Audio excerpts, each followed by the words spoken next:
Welcome back to CAN, Caribbean Affiliate News. My name is Siobhan Gubin. This segment is sponsored by Claire. In Cuba, to the soundtrack of fingers banging on keyboards, a cluster of internet users recently caught up on their emails, updated their statuses on Facebook, and looked for love on Match.com. The activity would seem unremarkable in any other internet cafe except there were no lattes for sale and no soft rock music being piped over speakers, and the owner of the cafe is the Cuban government. The Navigation Hall, as such establishments are called there, is one of the 118 government-run internet access points that Cuban authorities opened in June, marking a small step towards greater connectivity in a country with some of the lowest percentages of internet penetration in the Western Hemisphere. For high school student Arian Bacalao, the opening of the centers meant his first opportunity to see sites like YouTube, Twitter, and Google. Convenient, but at a $4.50 an hour, hardly cheap. While Cubans who work in the island's small but growing private sector or receive remittances from abroad might be able to afford to go online in the navigation centers, it remains an unimaginable luxury for a state employee who typically makes about $20 a month. And I quote, "You have to get the money together. It's not easy," said Lisbeth Rodriguez, a chef in training who said the high cost of going online meant she could only get online twice each month. "If it could be just a little faster," Rodriguez said as she glanced back at the on-screen clock, which was slowly counting down the time she had left.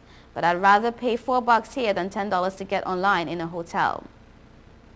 Before the navigation halls opened, Cubans had to enter, often sneak into hotels to use expensive internet outlets set aside for foreigners, or they had to ask a favor of a friend who had access through his or her job, or give a thumb drive full of emails to a tourist and hope they would send them once they left Cuba.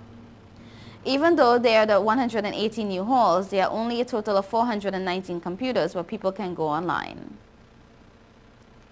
Natasha Gay Regis of the Bahamas is breathing a sigh of relief now that her 16-year-old daughter, Carencia Renzi Charlisa Gay, who went missing while the family shopped at the Florida Walmart, is safe and sound.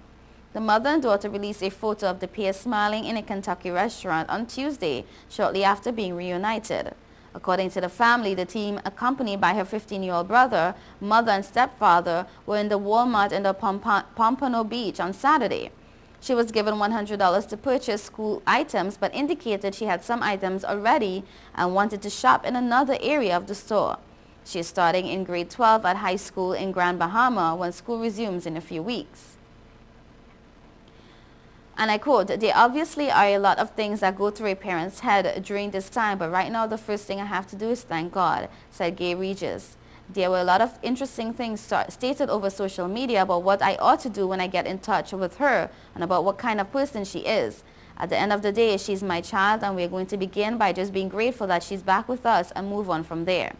Until this happens to your family, you can't even begin to imagine what emotions you feel." The family plans to return to the Bahamas within the week. U.S. Customs and Border Protection in Puerto Rico apprehended 17 undocumented immigrants, 15 citizens of Haiti and 2 citizens of the Dominican Republic on Monday after they landed in Mona Island. A notification of a possible migrant incursion at Playa Pajaros, Mona Island, by park rangers from the Puerto Rico Department of Environmental and Natural Resources alerted Border Patrol, requiring the deployment of a group of agents via a U.S. Coast Guard helicopter. Upon arrival, Border Patrol agents apprehended 2 men who claimed to be nationals of the Dominican Republic.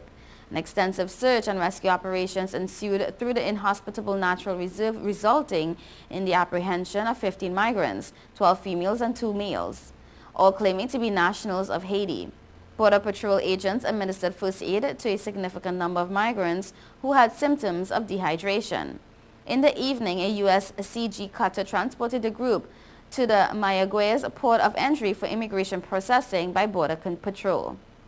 The Caribbean Border Interagency Group was formally created to unify efforts of the U.S. Customs and Border Protection, the U.S. Coast Guard Immigration and Customs Enforcement, the United States Attorney's Office for the District of Puerto Rico, and the Puerto Rico Police Joint Forces of Rapid Action, in their common goal of securing the borders of Puerto Rico and the U.S. Virgin Islands against illegal migrant and drug smuggling.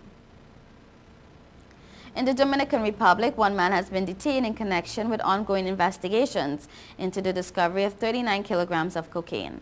The drugs were found last week in an abandoned concrete oven in Petite Savannah.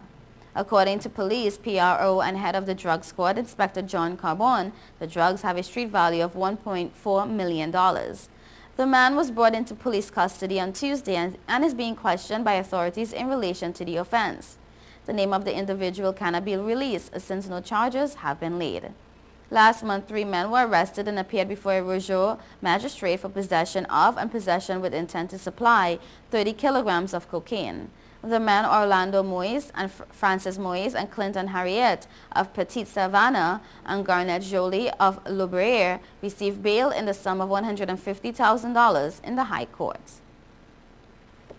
You are watching Caribbean Affiliate News. Stay tuned.